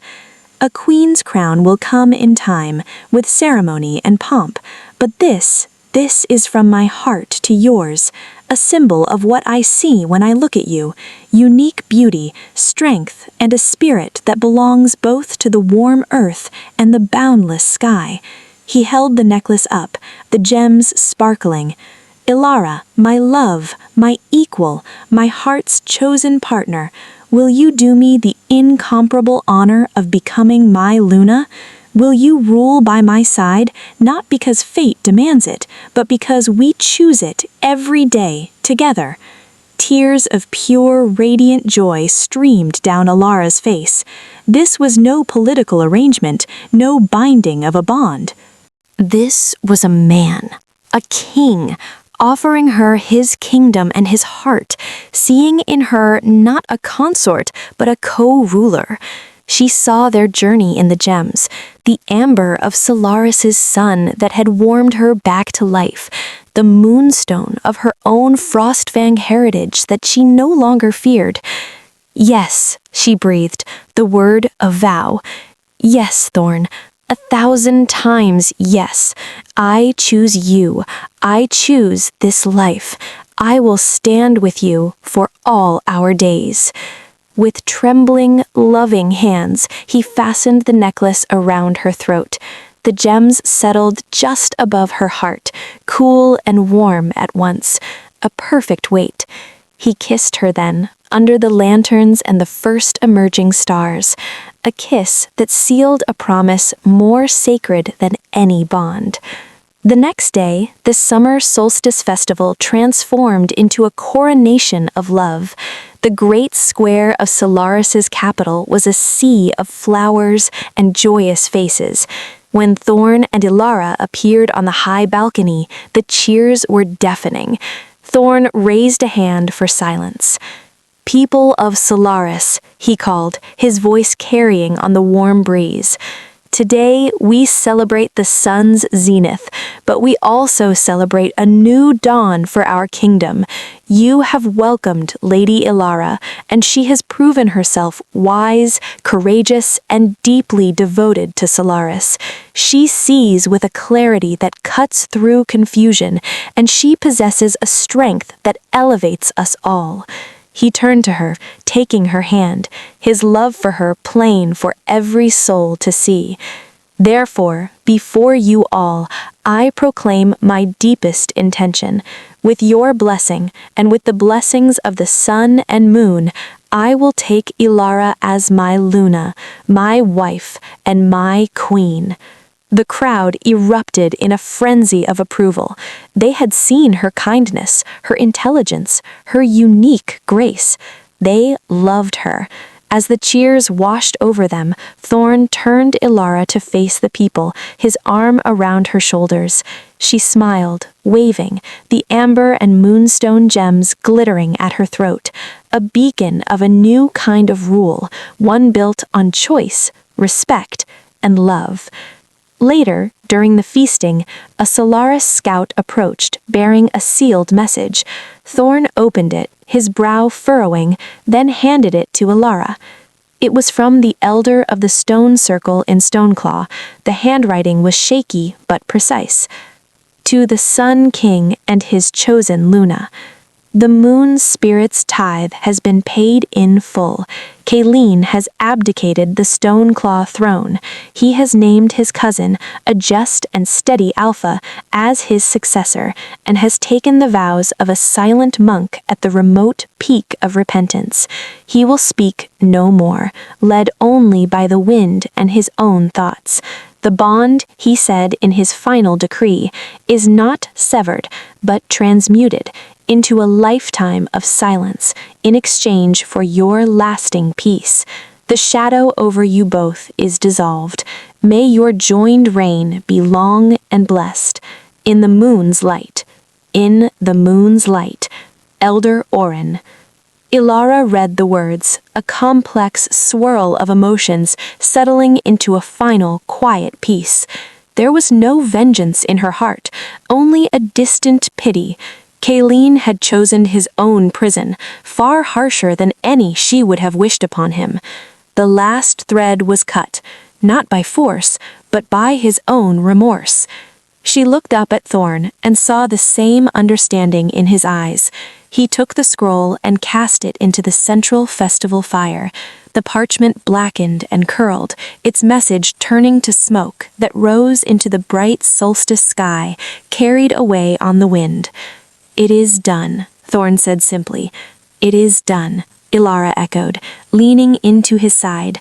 She touched the gems at her throat, then looked out over their celebrating people, over the sun-drenched kingdom that was now truly her home. The past was ash. The future, built on their choice, stretched before them radiant and full of promise. The love that had been forged in shadow and sunlight was now the cornerstone of a new era. Chapter 14. The Luna's Council. The moons waxed and waned, marking the passage of a full turning of the seasons since the duel. Solaris, under the joint rule of Thorn and Ilara, did not just prosper, it blossomed. The Sun and Moon Courts, as the people fondly called them, became legendary. Thorn's steady, broad-shouldered strength was perfectly balanced by Ilara's insightful, compassionate governance. Where he saw forests and fields, she saw the families who lived in them. Where he planned trade routes, she ensured the caravans had clean water and safe rest stops. Her first official act as Luna was to establish the Dawn Scholars, a program that sought out gifted children from every village, regardless of their pack's status or wealth. A young boy from a family of charcoal burners with a head for numbers that baffled his elders was now apprenticed to the royal treasurer. A girl from the fisher packs who could mimic the language of birds was being taught to expand her gift into understanding all animals. Ilara, the girl once hidden for being different, had made Solaris a haven for the unique. One crisp autumn morning, Ilara sat in the Luna's council chamber, a sunlit room she had designed herself, with one wall open to a courtyard garden. She was reviewing plans for winter grain storage with the stewards of the northern plains. A commotion at the door drew her attention. A guard entered, looking slightly flustered. "My Luna, apologies for the interruption. There are petitioners from Stoneclaw." A faint chill touched the warm room. Ilara set down her quill. "From Stoneclaw? Not official envoys?" "No, my lady. They are families, she-wolves and children. They ask for asylum." Ilara rose, her heart clenching. "Bring them to the garden courtyard, gently, and bring warm cider and bread." Minutes later, she stood before a small, huddled group of about 20. They were thin, their clothes worn but clean, their eyes hollow with a fear she knew intimately. At the front stood a woman with a strong, weary face, clutching the hands of two children. Their eyes, one set brown, one set blue, each child, locked onto Ilara's. The woman sank into a deep curtsy. "Luna, Ilara, forgive our intrusion. We are from the Highland Packs of Stoneclaw. Since the change in rule, the new king is fair, but the old prejudices run deep in the villages. Our children," she voiced as she looked at the little ones, "they are called split-gaze demons. They are not allowed in the communal schools. The other children throw stones. The elders say they will bring another curse upon us, like the last king's downfall." Ilara felt the old phantom ache of 1,000 childhood slights, of being the bad omen. She knelt, bringing herself to eye level with the children. They stared at her, wide-eyed, at her own mismatched gaze, at the amber and moonstone gems resting against her gown. "Hello," she said softly. "My name is Ilara. What are yours?" The little girl, bolder, whispered, "I'm Liana. Your eyes, they're like mine." "They are," Ilara smiled. "And look," she pointed to the necklace. "This amber is like my brown eye, and this moonstone is like my blue one. King Thorn gave this to me. He says they are my treasures." The boy, younger, peeked out from behind his mother. "They don't throw stones at you?" Ilara's heart cracked. "No, little one. Here in Solaris, different eyes are celebrated. They mean you see the world in a special way, with two kinds of sight." She looked up at their mother, then at the whole group. "You are not seeking asylum. You are coming home. Welcome to Solaris." The relief that washed over the group was a palpable wave. The woman began to weep silently. Ilara stood, issuing calm, swift orders. Housing was arranged in a welcoming quarter of the city. The children were enrolled in the Dawn Scholars program that very afternoon. The story spread through Solaris like wildfire, reinforcing the people's love for their Luna who turned no one away. That evening, as she recounted the day's events to Thorn in their private chambers, he listened, his expression growing fierce with protective pride. He pulled her into his arms. "You did not just give them a home," he murmured into her hair. "You broke a cycle of fear. You are healing wounds you never caused." "I saw myself in those children's eyes," she whispered, holding him tightly. "I could not turn away." "Nor should you ever," he said. "That is why you are the heart of this kingdom, the compassionate heart I never knew it was missing." The following week, a formal envoy did arrive from Stoneclaw, not from the new king, but from the Council of Elders. The same Elder Orin who had sent the scroll stood before their thrones, his aged face solemn. "Sun King, Luna Elara," he greeted them with deep respect, "I come with a confession and a plea. The families that came to you were the bravest, but they are not the only ones. The sickness of superstition that festered under Kaelin's pride still lingers in our remote valleys. We are trying to root it out, but it is slow work." He took a deep breath. "We have heard of your Dawn scholars, of your Luna's wisdom. We come not to ask for our people back, but to beg for your wisdom. Would you consider allowing an exchange, Solaris teachers, perhaps even yourself on a visit of state, to help us teach our people that difference is not a curse, that strength comes in many forms?" Elara looked at Thorn. This was a delicate diplomatic dance. It was an admission of failure from a proud, ancient kingdom, and a request for help from the one they had once scorned. Thorn's answer was immediate. "Solaris shares its light freely, Elder Orin. We will send teachers, healers, and advisors. But the most powerful lesson," he said, taking Elara's hand, "will be the presence of our Luna. When Stoneclaw is ready to receive her not as a memory of a past mistake, but as an honored queen in her own right, she will come, and her presence will do more than any words could." Elder Orin bowed low, a look of profound gratitude on his weathered face. "You are as wise as the ballads say. The shadow retreats further with every act of grace." After he left, Elara leaned her head on Thorn's shoulder. To go back, not as a frightened girl, but as a Luna, to help them. To close the circle, Thorn finished, understanding perfectly. "Not with vengeance, but with healing. That is the final victory, my love, and it is yours to claim." The chapter of pain with Stoneclaw was not merely ended, it was being rewritten, not by the sword, but by the unwavering compassion of the queen it had created. The legacy of Elara was no longer one of rejection, but of radical, transformative acceptance. Chapter 15, The Everlasting Dawn. 5 years. 5 years since a broken woman had been carried into the sunlit halls of Solaris. 5 years since a king, guided by a restless pull, had found a treasure in a stream. The seasons had turned in a gentle golden cycle, each one layering peace and prosperity upon the kingdom. The Solaris capital was a tapestry of vibrant life, a testament to the reign of the sun and moon. New buildings of pale, warm stone housed libraries and healing halls. The market squares buzzed with trade from a dozen allied kingdoms, including a newly respectful and reformed Stoneclaw, whose merchants now brought exquisite granite and silver, not threats. Children of all packs with every shade of eye and hair played together in the education courtyards Elara had built. In the Heart Putassel, in a private solar that overlooked the royal gardens, Elara stood before a tall mirror. She was no longer the girl in the patched dress, not even the radiant woman at the Stoneclaw ball. She was Luna Elara, her beauty deepened with wisdom and contentment.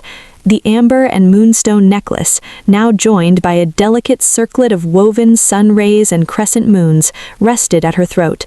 Her hands smoothed the rich emerald silk of her gown, the color of Solaris's deepest forests. Today was the kingdom's greatest celebration, the Festival of the Dual Skies, instituted in honor of the day their Luna had officially accepted her crown. A warm presence filled the doorway. Thorn leaned against the frame, watching her, his hazel eyes soft with a love that had only grown more profound with time. He wore a tunic of matching emerald, a simple golden circlet on his brow. The last shadows of his dual scars were faint silver lines on his tanned skin, marks of honor. "The people await their Luna," he said, his voice a low rumble of pride. "They say she outshines the sun itself." Elara turned, a smile blossoming on her face that still made his heart stutter. "They are biased, my love. They see me through your eyes." He crossed the room and took her hands, bringing them to his lips. "And through my eyes they see the truth. He studied her face, his expression growing tenderly serious. "Are you ready for the unveiling?" A flicker of joyful nervousness passed through her. "I am, and the children?" Bursting with excitement, Liana has practiced her curtsy 100 times. Kale insists on carrying the cushion himself, though it's nearly as big as he is. They shared a smile, thinking of the 2 children from Stoneclaw they had welcomed that first autumn. Liana and her brother Kale had flourished under Solaris's son. Liana, now a bright, bold girl of 10, showed an uncanny talent for languages. Kale, at 8, could calm any frightened animal in the royal menagerie with a touch and a whisper. They were their family's pride, and in many ways the living heart of Alara's legacy. Together, Thorn and Alara walked through the sun-drenched corridors, their hands clasped. The murmur of the vast crowd gathered in the celebration square swelled as they approached the great balcony. The cheers that erupted when they appeared were a physical wave of love and joy. The square was a sea of color and smiling faces, banners depicting the sun and twin moons flying everywhere. Thorn raised a hand, and the crowd settled into an expectant, happy silence. "People of Solaris," he called, his voice carrying easily. "5 years ago, a new light dawned on our kingdom. It was a light of courage that faced down darkness, a light of wisdom that sees clearly through confusion, a light of compassion that welcomes all who seek warmth." He looked at Alara, his love shining for all to see. "Today, we celebrate that light. We celebrate our Luna." The cheers exploded again, lasting for minutes. When they finally subsided, Alara stepped forward. Her voice, once a timid whisper in a Stoneclaw hall, now rang out clear and strong, carried by conviction. "You honor me beyond words," she began, her mismatched eyes scanning the crowd, meeting the gaze of farmers and nobles, scholars and soldiers alike. "When I first came to Solaris, I knew only how to be invisible. You taught me how to be seen. You saw not a curse, but a person. You gave me a home, and in return I vowed to help build a home where no one would ever feel as I did." She paused, emotion thickening her voice. "Look around you. See the children learning together. See the elders respected. See the strength in our diversity. This is not my achievement, it is ours. You are the true heart of Solaris." She nodded to a chamberlain at the side. The great doors below the balcony opened, and a procession emerged. At its head were Liana and Kale, now dressed in fine, simple clothes of sky blue and cream. Liana carried a small velvet cushion. On it rested not a weapon, not a jewel, but a living sapling, its roots carefully wrapped, its leaves a vibrant, hopeful green. It was a dawnwood tree, a species known for thriving in both bright sun and deep shade, symbolizing resilience and unity.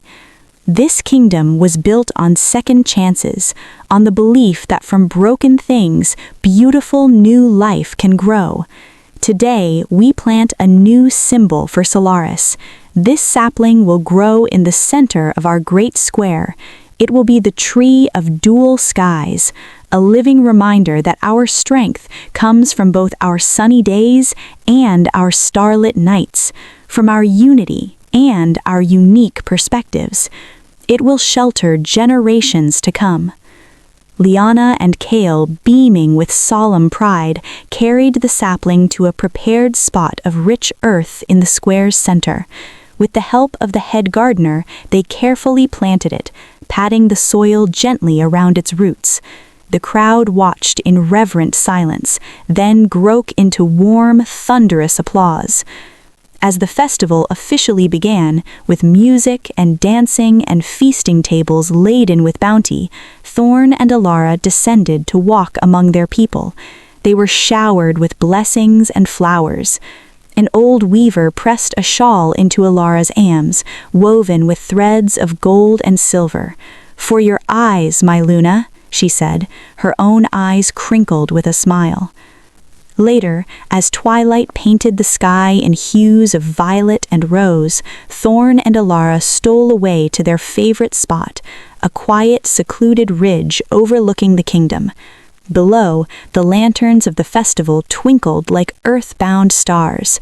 The sounds of laughter and music floated up on the gentle breeze.